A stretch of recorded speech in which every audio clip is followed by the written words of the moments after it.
नमस्कार, मी स्वाती गोडसे. आपण पाहताय न्यूज 18 लोकमत. आमच्या खास कार्यक्रमात आपल्या सगळ्यांचं स्वागत. अफगाणिस्तानमध्ये तालिबान्यांनी सत्ता हस्तगत केल्यामुळे दिवसेंदिवस तिथली परिस्थिती भयावह होताना दिसतीये. तालिबान्यांच्या अत्याचाराच्या घटना वाढत आहेत. त्यामुळे अफगाणिस्तानातून हजारो नागरिक अजूनही इतर देशांमध्ये जाण्यासाठी धडपड करतायत. त्यामुळे काबूल विमानतळावर अजूनही मोठी गर्दी बघायला मिळतेय. अनेक देशांचे नागरिक त्यांच्या मायदेशी परतण्यासाठी प्रयत्न करतायत.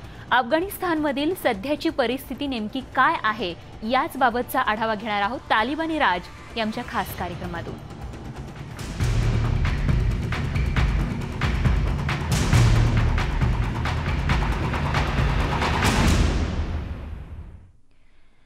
काबूल विमानतळावर झालेल्या चेंगराचेंगरीत 7 जणांचा मृत्यू झालाय तर अनेक नागरिक जखमी झालेत. अफगाणिस्तानमध्ये तालिबानी राज आल्यानं नागरिकांमध्ये सध्या भीतीचं वातावरण आहे आणि त्यामुळे अफगाणिस्तानमधले नागरिक आता देश सोडून इतर देशांमध्ये जाण्यासाठी संघर्ष करतायत. अफगाणिस्तानमध्ये असलेले इतर देशांमधील नागरिकही आपल्या मायदेशी परत जाण्यासाठी प्रयत्न करतायत. त्यामुळे काबूल विमानतळावर मोठी गर्दी आहे, तणावपूर्ण वातावरण आहे. तालिबानच्या राजवटीत नरक यातना भोगाव्या लागतील या भीतीनं अनेक नागरिक देश सोडून जात आहेत. तर देश सोडून जाणाऱ्या नागरिकांची विमानतळावर गर्दी बघायला मिळतेय. त्यामुळे विमानतळावर गोंधळाचं वातावरण निर्माण झालं होतं. तर काबूल आंतरराष्ट्रीय विमानतळाबाहेर लोकांची गर्दी झाल्यानं तणावपूर्ण स्थिती आहे. तर ही परिस्थिती सुरक्षितरित्या हाताळण्याचे प्रयत्न सुरू असून यासाठी जे काही आवश्यक आहे ते केलं जातंय असं ब्रिटिश लष्करानं आपल्या निवेदनात सांगितलंय. तालिबान्यांनी सत्ता हाती घेतल्यानंतर देशातून बाहेर जाण्यासाठी विमानतळ हे केंद्रबिंदू ठरतंय आणि त्यामुळे विमानतळावरची परिस्थिती गंभीर बनत चालली आहे. आणि याच संदर्भात आमचे प्रतिनिधी नवी दिल्लीचे प्रशांत लीला रामदास आपल्या सोबत आहेत. प्रशांत, आत्ताची या घडीची काबूल विमानतळावरची काय परिस्थिती आहे, काय अपडेट आपल्याकडे? काबूल विमानतळावरती परिस्थिती अतिशय भयानक आहे. महत्वाचं म्हणजे जर बघितलं 4 ते 5 लाख हे काबूल विमानतळ म्हणजे डॉक्टर हमीद करझई आंतरराष्ट्रीय विमानतळावरती आलेले आहेत आणि तिथे सध्या नाटोच्या फौजा आणि सोबतच जर बघितलं अमेरिकन लष्कर देखील तिथे तैनात आहे आणि त्यांच्या संरक्षणात मध्ये विमानांचं उड्डाण आणि विमानांचं आगमन होत आहे. या सगळ्या पार्श्वभूमीवर जर बघितलं आपण ज्या पद्धतीनं माहिती मिळते की आज सकाळी ज्या पद्धतीनं घटना घडल्या की ब्रिटिश आर्मीने दिलेल्या माहितीनुसार ज्यामध्ये जर बघितलं की 7 नागरिक जे आहे अफगाणी नागरिक जे आहे ते चेंगराचेंगरीमध्ये अतिशय असं म्हणता येईल की त्या चेंगराचेंगरीमध्ये ते 7ही जे नागरिक आहे ते चेंगराचेंगरीत मृत्यू पावले आणि अशा प्रकारच्या घडामोडी दररोज होत आहे. अशा प्रकारची ही माहिती पुढे आलेली आहे. त्यामुळे असं म्हणावं लागेल आपल्याला की काबूलची परिस्थिती जी आहे काबूल विमानतळावरची ही अतिशय भयानक झालेली आहे. स्वाती. प्रशांत, जर भारतीय नागरिकांचा आपण विचार केला तर आपल्याला 2 विमानांना परवानगी दिली, म्हणजे 2 उड्डाणं आपण त्या ठिकाणाहून 2 फेऱ्या करू शकतो विमानाच्या. तर आता किती आणखीन आपले भारतीय त्या ठिकाणी अडकले ज्यांना आपल्या मायदेशी आणण्याचं एक मोठं मिशन जे आहे ते कंप्लीट करायचं आहे? ज्या पद्धतीनं माहिती मिळते भारतीय हवाई दल आणि एअर इंडियाच्या माध्यमातून संयुक्त प्रयत्न सुरू आहे. एअर इंडियाच्या 2 विमानांना तिथून उड्डाण करण्याची आणि आगमन करण्याची परवानगी मिळालेली आहे. पण महत्वाचं म्हणजे जर बघितलं आज सकाळी जसं C-17 विमानातून 158 लोक भारतात सकाळी परतले. ते सकाळी 10 वाजता हे विमान दिल्लीत हिंडन विमानतळावरती आलं होतं.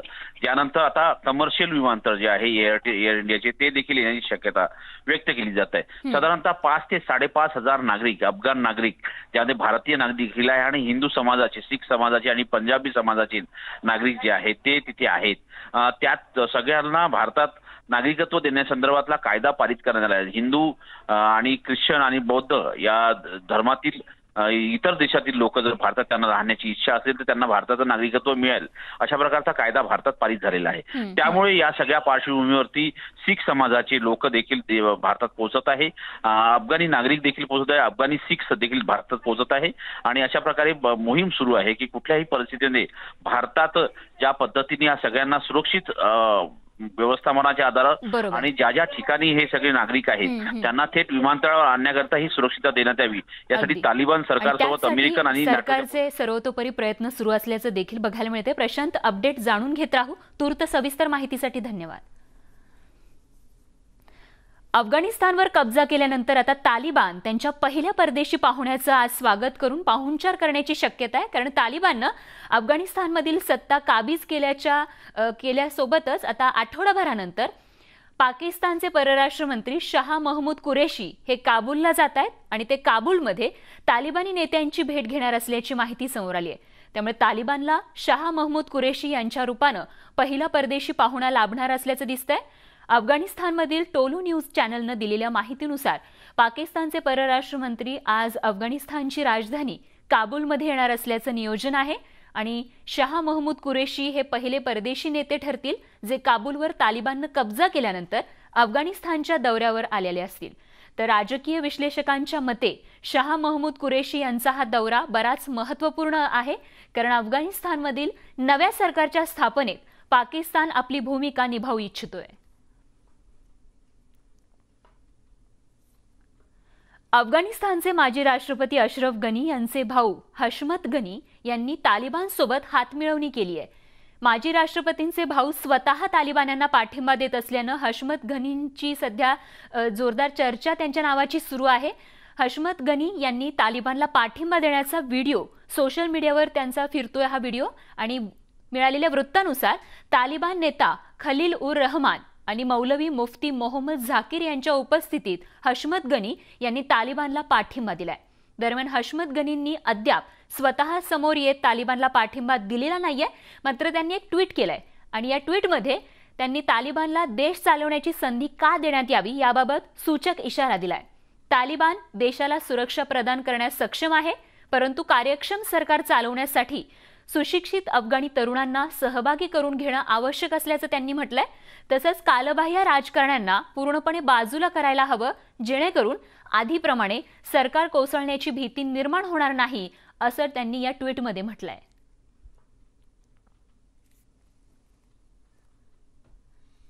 तर हशमत गनी हे कोण आहेत त्यावर एक नजर टाकूया. त्यांची ओळख आपण बघूयात. तर गनी हे श्रीमंत व्यापारी आहेत आणि देशात त्यांचा मोठा प्रभाव आहे. अफगाणिस्तानात त्यांचा मोठा प्रभाव असून ते राजकारणी आहेत. गनी ग्रुप इन अफगाणिस्तान नावानं त्यांचा व्यापार सुरू असून त्यांचा मुलगा सुलतान गनी हा या ग्रुपचा अध्यक्ष आहे आणि या ग्रुपचं मुख्यालय काबूलमध्ये आहे. सुरक्षा सेवा, बांधकाम, खाण, ऊर्जा आणि माहिती तंत्रज्ञानाशी संबंधित व्यवसाय या ग्रुपमधून केला जातो. तालिबान्यांचा क्रूर चेहरा समोर येतोय. अफगाणिस्तानमध्ये पोलीस असलेल्या मुस्कान या महिलेनं तालिबान्यांचा हा क्रूर चेहरा जगासमोर आणलाय. तिनं तालिबानी नागरिकांवरती कसे अत्याचार केले जात आहेत हे जगासमोर आणलंय. मुस्कान ही महिला पोलीस विभागात काम करते आणि ती काबूल येथे तैनात होती. तर तालिबान्यांनी तिला जीवे मारण्याची धमकी दिली, तिला मोठा त्रास दिला आणि त्यामुळे भीतीपोटी मुस्कान यांनी नोकरी सोडली आणि देशही सोडल्याचं त्यांनी म्हटलंय. त्यामुळे तालिबानी कसे अत्याचार करतात हे तिनं स्वतःची आपबीती सांगितली आहे. त्यामुळे फक्त मुस्कान हे एकच उदाहरण नाहीये, तर मुस्कान सारख्या अशा कितीतरी महिला आहेत ज्यांना तालिबान्यांच्या क्रौर्याचा सामना जो आहे तो करावा लागलाय आणि महिलांप्रमाणे आता त्या चिमुकल्यांचा देखील भविष्याचा प्रश्न तिथल्या मातांना पडलेला आहे, तिथल्या महिलांना पडलेला आहे. तिथले विद्यार्थी देखील आता खरं तर नैराश्यग्रस्त झालेले आहेत आणि त्यांना आता भविष्याची चिंता सतावू लागलेली आहे. तालिबानी राज आल्यानंतर आता आमचं भविष्य काय असेल असा एक मोठा प्रश्न या विद्यार्थ्यांसमोर, तिथल्या नागरिकांसमोर पडलाय. डेड बॉडी के साथ भी मतलब रेप करते हैं, या तो उठा के लेके जाते थे या कि आके सर पे गोली मार देते थे, बस डायरेक्टली शूट करते थे. जैसे कि एक लड़की को कल लेके उठा के लेके गए हैं और अभी शुरुआत है. अभी वो लोग बहुत कुछ करते हैं, day by day they will change. वो लोग यही चाहते हैं कि हमें लड़की चाहिए हर घर से. अफगाणिस्तानमधून एका चिमुकल्याला देखील भारतात आणण्यात आले. काबूलमधून सुरक्षित या बाळाला भारतात आणण्यात आलेलं आहे. पण हे बाळ विना पासपोर्ट आलंय. विना पासपोर्ट या बाळाला भारतात आणण्यात आलं असून इखनूर सिंग असं या चिमुकल्याचं नाव आहे. हिंडन एअरबेसवरती 168 यात्री दाखल झाले, त्यापैकीच हा एक चिमुकला. काबुल से 4 महीने का इखनूर सिंह भी इस वक्त भारत पहुंच चुका है. हमारे साथ इखनूर सिंह आप देख सकते हैं. रंजीत जी, ये बच्चा अभी कितने साल का है? ये 4 महीने का. अच्छा, तो कैसा लग रहा है भारत पहुंचने के बाद? सही लग रहा है. आपका नाम क्या है? रंजीत कौर. तो यहाँ पे अब इखनूर सिंह के पास पासपोर्ट वगैरह तो नहीं था आपका? नहीं. तो यहाँ पहुंचने के बाद कैसा महसूस करती हैं आप? बहुत अच्छा. वहाँ पर किस तरह के हालात थे और इखनूर सिंह के लिए क्या सोचती है, भविष्य में क्या करेंगे? बस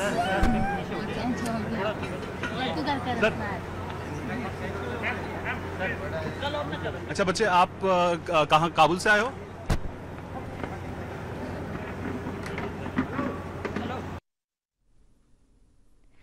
तर अफगाणिस्तानात आता तालिबानची सत्ता आहे आणि त्यामुळे तिथल्या नागरिकांमध्ये भीतीचं वातावरण आहे. तालिबानच्या दहशतीमुळे तिथले नागरिक आता देश सोडून इतर देशांमध्ये आश्रय घेण्यासाठी धडपडतायत. अफगाणिस्तानमध्ये अडकलेल्या भारतीय नागरिकांनाही मायदेशी आणलं जातंय. सोबतच अफगाणिस्तानात असलेल्या अल्पसंख्याक नागरिकांनाही भारतात आणलं जातंय. तर आजच वायुदलाचं C-17 हे विमान काबूलमधून गाझियाबादच्या हिंडन एअरबेसवरती उतरलं. या विमानात 168 जण होते, त्यामध्ये 107 भारतीय नागरिक आहेत. ज्या नागरिकांना सुखरूपरित्या आता भारतात आणण्यात आलेलं आहे आणि त्यामुळे हे सर्व नागरिक सुखरूप भारतात मायदेशी परतल्यामुळे त्यांच्या नातेवाईकांनी देखील आनंद व्यक्त केलाय. अफगाणिस्तानातील एक शीख खासदार आणि काही नेत्यांचाही या नागरिकांमध्ये समावेश आहे, ज्यांना सुखरूप भारतात आणण्यात आलंय. अफगाणिस्तानमधून भारतात आल्यानंतर शीख खासदार नरेंद्र सिंग खालसा यांना आपले अश्रू अनावर झाले. यावेळी त्यांनी पंतप्रधान नरेंद्र मोदी आणि केंद्र सरकारचे आभार मानले. सत श्री अकाल ji, I am Anarkali Honaryar, member of Afghan parliament upper house. Thank you very much government of India, Narendra Modi ji, ministry of external affairs, Indian Air Forces, Puneet Singh Chandok, for lifting us from Kabul and saving my life. I, along with other Indian and Afghans, are on way to Delhi. मेरा नाम MP Narendra Singh Khalsa, Kabul निवासी. मैं धन्यवाद करना India सरकार को, खुसूसन मोदी जी को और वज़ीर ख़ारजा तो, इंडियन एयरफोर्स तो, पुनीत जी को तो, जो बड़े बुरे वक्त विचकार साढ़े नाल इन्होंने हमकारी की थी. तो बुरे वक्त विचकार साढ़ा ये लोग खड़े होके साढ़े 24 बंदे जो सन उन्होंने निकल गए हैं और बाकी मानदा संगत साड़ी काबुल में रह रही है. उम्मीदवारों के जो बाकी वाले संगत रह रही है उन्होंने वास्ते भी उपराला किया जाए. तो धन्यवाद भारत सरकार तो बहुत खुशी सानू मिली कि बुरे टाइम के विचकार सानू मौत तो बचा के इन्होंने कट दिता. अज मैं पूरी हाल गवर्नमेंट इंडिया तो धन्यवाद करना उम्मीदवार के. हमेशा जिस तरह के साढ़े नाल इन्हों की कोमक और हमेशा साढ़े नाल इन्हें खड़े हुए हैं, फिर भी उम्मीद करते हैं कि जो बाकी बंदे साढ़े रहे हैं उन्होंने वास्ते भी एक उपराला किया जाए ताकि से कि वो संगत भी निकले. धन्यवाद करना फिर भी मोदी साहब से, वज़ीर ख़ारजा से, पुनीत जी से, एयरफोर्स से और पूरी इंडिया गवर्नमेंट से. Thank you sir. तर अफगाणिस्तानातून नागरिकांना मायदेशी आणण्यात येते. जे भारतीय नागरिक अफगाणिस्तानमध्ये आहेत त्यांना मायदेशी आणण्यासाठी एक मोहीम खरं तर भारतीय सरकार राबवते आणि त्यानुसार आज देखील हिंडन एअरबेसवरती C-17 हे विमान दाखल झालं, ज्यामध्ये 168 भारतीय मायदेशी परतलेत. अफगाणिस्तानातून ऑपरेशन एअरलिफ्ट करण्यात आलेलं आहे आणि ज्या ऑपरेशन अंडर आता हे भारतीय जे आहेत ते पुन्हा मायदेशी परतत असल्याचं बघायला मिळतंय. आणि मायदेशी परतल्यानंतर एक वेगळाच आनंद त्यांच्या चेहऱ्यावर बघायला मिळतोय. 168 भारतीयांना घेऊन आज हे विमान भारतात दाखल झालं. बहुत अच्छे टाइम में हमारी मदद की है। बहुत गंदे हालात हैं वहाँ, तालिबान थे, बहुत हालात सही नहीं थे। एयरपोर्ट बार बार आना पड़ रहा था। बहुत फायरिंग वगैरह थी। बहुत जालिम वहशी दरिंदे लोग हैं, तो बहुत मुश्किलों से बस यहाँ पहुँचे। एयरपोर्ट में भी यहाँ तालिबान वगैरह बहुत मना कर रहे थे, मत जाओ, किधर जा रहे हो। फिर बहुत मुश्किलों से तब जाके हम छूटे हैं। बस मोदी सरकार का हम बहुत धन्यवाद दिल से करते हैं। मेहरबानी। मुश्किल तो सब अफगानिस्तान पब्लिक का है उधर, मगर हम सिख और हिंदू को ज़्यादा, क्योंकि तालिबान किसी को नहीं जानते। और वो ठीक है, और लोग बोल रहे हैं जो हम किसी से काम नहीं है, अपना काम करें, मगर फिर भी दहशत चली हुई है, परेशानी है। गवर्नमेंट नहीं है, कुछ नहीं है, हालात ख़राब है। हर एक MP, सेनेटर वगैरह, वज़ीर, मुइन सबके घरों में जाते हैं, तलाशी करते हैं, उनके गन्स ले जाते हैं, उनकी गाड़ियाँ ले जाते हैं, उनको परेशान करते हैं। रोज़ 2-2, 4-4 बार आते हैं। सब लोग परेशान हैं, आम लोग तो बिल्कुल ज़्यादा परेशान हैं, कोई भी खुश नहीं। आप शायद देखोगे काबुल एयरपोर्ट में हर एक गेट पे 5,000 बंदा, 4,000 बंदा खड़ा है। वहाँ बहुत मुश्किल था, इसलिए यहाँ आया। तालिबान जब मेरा वो इंडिया और बहने और भाया उठाया, हम भी उसके साथ था। दामाद में मेरा लड़की भी 2 पोता में भी था। तकरीबन 4-5 घंटा उसके पास हम लोग था, और उसके साथ हम बहुत बातचीत किया कि जो इंडिया भाई और बहनें हैं, ये हमारा मदद के लिए आया है, ये अफगानिस्तान के लिए आबादी के लिए आया है। फिर भी उसका हम लोग के साथ बहुत बर्ताव किया। काफी यातनाएं सहनी पड़ी हैं आप लोगों को? बहुत ज़्यादा। और मेरा दामाद जो है उसका बाल कलर किया है, उसको फेस सब अलग कैसा कलर किया, जो उसको पहचाना और उसको मारती है। इसलिए महिलाओं के लिए भी वहाँ पे काफी मुश्किलें हैं। सब के लिए सब वो बोलती है नहीं, सब चीज़ ठीक है, हमको पता है, जो ये बात ज़बान से करती है, पीछे उस तरह नहीं है। तर 168 भारतीयांना घेऊन जेव्हा ते विमान काबूलवरून दिल्ली विमानतळावरती दाखल झालं, तेव्हा त्या ठिकाणी काय वातावरण होतं त्याचा आढावा घेतला आमच्या प्रतिनिधींनी। बघूयात। इंडियन एयरबेस में अब से कुछ देर पहले एक विमान उतरा है, जिसमें 168 नागरिक जो हैं, पैसेंजर्स जो यहाँ पर पहुँचे। हमारे पीछे देख सकते हैं, यहाँ पर इनको खास तौर से काबुल से इवैक्यूएट करके यहाँ हिंदुस्तान लाया गया है। और इसमें अफ़गान नेशनल्स भी हैं, सिख समुदाय के लोग भी हैं, छोटे बच्चे हैं। आप देख सकते हैं यहाँ पे छोटे बच्चे भी पहुँचे हुए हैं, औरतें हैं, बुज़ुर्ग हैं। और ज़ाहिर तौर से एक राहत की बात उन तमाम लोगों के लिए। और इस पूरे विमान में 107 भारतीय नागरिक भी हैं, जो पिछले कुछ दिनों से वहाँ फंसे हुए थे। हमसे कुछ नागरिकों की बात हुई तो उन्होंने हमको बताया कि उनको क्या मुश्किलों का सामना करना पड़ा जब वो एयरपोर्ट तक का रास्ता तय कर रहे थे। ज़ाहिर तौर पर इस वक्त मुश्किल समय है अफ़गानिस्तान में तालिबान के कब्जे के चलते, लेकिन इन तमाम लोगों के लिए ये एक खुशी का दिन है, जहाँ पर वो एक बार सुरक्षित माहौल में यहाँ भारत पहुँच चुके हैं। और ज़ाहिर तौर पर आने वाले दिनों में जो रेस्क्यू ऑपरेशन है उनको जारी रखा जाएगा, ताकि उन तमाम लोगों को राहत की सांस मिल सके जो अफ़गानिस्तान छोड़ भारत आना चाहते हैं। कैमरामैन मुनमुन के साथ शैलेंद्र वांगू, न्यूज़ 18 नेटवर्क, नई दिल्ली। आणि यासोबतच आमच्या खास कार्यक्रमात एक छोटासा ब्रेक घेऊन लगेच परत येतो। बघत रहा न्यूज 18 लोकमत।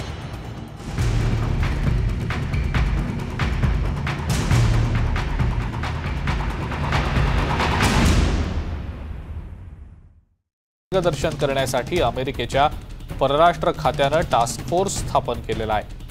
अमेरिकेचे परराष्ट्र मंत्री अँथनी ब्लिंकन यांनी या संदर्भातली माहिती दिलेली आहे। अफगाणिस्तानमधनं सुटका केलेल्या निर्वासितांची तात्पुरती जबाबदारी घेण्याचं 13 देशांनी मान्य केल्याचंही त्यांनी सांगितलं। काही जणांनी निर्वासित शिबिरं स्थापन करण्याचंही मान्य केलंय।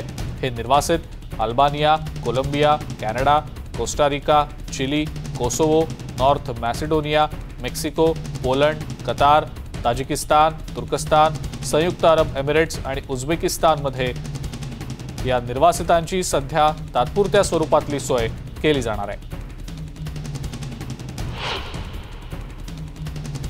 कतारमध्ये काही काळाच्या विरामानंतर अमेरिकेच्या लष्करी विमानांनी काबूल विमानतळावरून लोकांना परत आणण्याचं काम पुन्हा सुरू केलंय, अशी माहिती अमेरिकेच्या अधिकाऱ्यांकडून देण्यात आलेली आहे। आता या सुटकेच्या कार्याला आणखी वेग आलाय आणि काबूलमध्ये सुद्धा या कामाला वेग आल्याचं मेजर जनरल हांग टेलर यांनी पेंटागॉनमध्ये सांगितलं। गुरुवार आणि शुक्रवार या 2 दिवसात अमेरिकेच्या लष्करी विमानांनी 6000 प्रवाशांना अफगाणिस्तानमधून बाहेर काढलेलं आहे। त्यात अनेक अमेरिकन नागरिकांचाही समावेश आहे।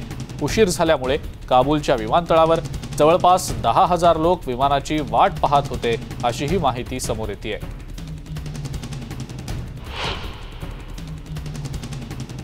आम्ही तुम्हाला घरी घेऊन जाऊ असा विश्वास अफगाणिस्तानमध्ये अडकलेल्या अमेरिकन नागरिकांना अमेरिकेचे राष्ट्राध्यक्ष जो बायडन यांनी दिलेला आहे। तसंच अमेरिकन प्रशासनासाठी काम करणाऱ्या अगदी भाषांतरकारांपासून ते अन्य लोकांची आणि त्यांच्या कुटुंबियांची सुटका करण्याचं आश्वासन सुद्धा त्यांनी दिलेलं आहे। अफगाणिस्तानमध्ये अडकलेले अमेरिकन नागरिक आणि अन्य नागरिकांच्या सुटका करण्याच्या कामात अडथळे येत आहेत आणि त्यामुळे विमानतळाबाहेर गर्दी आणि गोंधळ वाढलाय। याबद्दल बरीच सध्या टीका होतीये।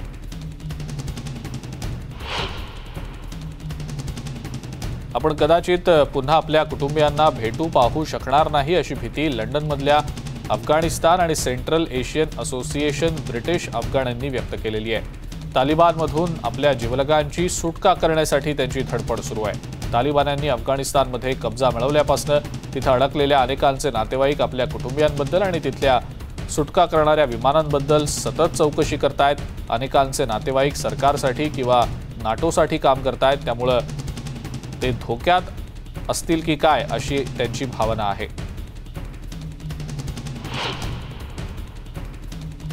हसीब रहमानी 2010 पासून फ्रान्समध्ये निर्वासित आहे। तो आता पॅरिसमध्ये एक अफगाण रेस्टॉरंट चालवतो, पण सध्या त्याला काबूलमध्ये असलेली त्याची आई आणि त्याच्या 2 बहिणींची चिंता सतावतीये।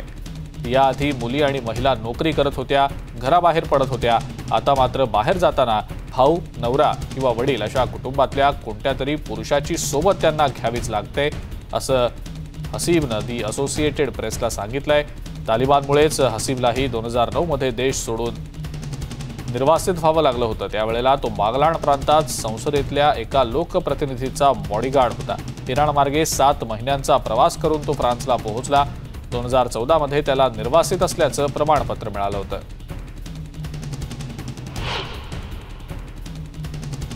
दोनशे 2 अफगाणी नागरिकांना घेऊन इटलीचं विमान गुरुवारी रोममध्ये पोहोचलं। अफगाणिस्तानमध्ये काम करणारे सामाजिक कार्यकर्ते, वैद्यकीय क्षेत्रातले संशोधक यांचाही यात समावेश आहे। इटली देशाला सहकार्य केलेल्या नागरिकांची, महिला मुलांची सुटका करण्यासाठी कटिबद्ध असल्याचं इटलीच्या परराष्ट्र मंत्रालयानं म्हटलेलं आहे। वेरोनिस फाउंडेशनमध्ये काम करत असलेल्या महिला डॉक्टर, त्यांचे कुटुंबीय अशा 34 जणांना मिलानमध्ये सध्या क्वारंटाईन करण्यात आलेलं आहे। तालिबाननं अफगाणिस्तानवर ताबा मिळवल्यानंतर तालिबानच्या समर्थनासाठी सिरियामधल्या दहशतवादी गटानं रॅली काढली। इडलिबमध्ये कारच्या एका ताफ्यानं हयात तहरीर अल शाम आणि तालिबानचे झेंडे लावून रॅली काढली। रॅलीत सहभागी झालेले जोरजोरात हॉर्न वाजवत होते आणि हवेत गोळीबारही करत होते। गेल्या 10 वर्षांच्या काळात सिरियामध्ये बंड झालेला शेवटचा भाग म्हणजे इडलिब आहे।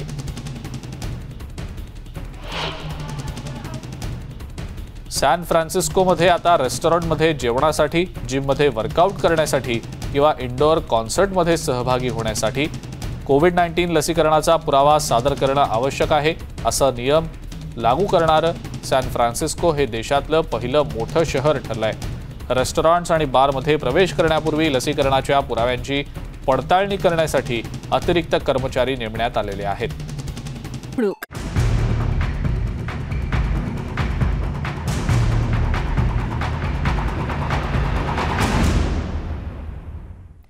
तालिबान राज या आमच्या खास कार्यक्रमात आपल्या सगळ्यांचं पुन्हा एकदा स्वागत। आणि दिल्ली विमानतळावर जेव्हा काबूलमधून भारतीय नागरिक दाखल झाले तेव्हा त्यांच्या नेमक्या काय प्रतिक्रिया होत्या बघूया। ज़्यादा प्रॉब्लम सिचुएशन नहीं है, क्योंकि हम लोग को कंपनी भी हम लोग को अच्छा मदद किया। उधर से हम लोग एयरलिफ्ट करके कतर लेके आया। कतर में था हम लोग, दोहा में 4 दिन था हम लोग। उधर से हम लोग को इंडियन आर्मी, इंडियन एम्बेसी हम लोग को बहुत मदद किया। अभी कल रात को उधर से हम लोग निकल के इधर आया। इधर थोड़ा प्रॉब्लम हो गया, इधर हम लोग को प्रॉब्लम हो गया। तर प्रत्येक महत्त्वाच्या बातमीची अपडेट अशीच आपल्यापर्यंत पोहोचवत राहू। तुर्तास या आमच्या खास कार्यक्रमात वेळ झाली इथेच थांबण्याची। ताज्या अपडेटसह लगेच परत येतो। बघत रहा न्यूज 18 लोकमत।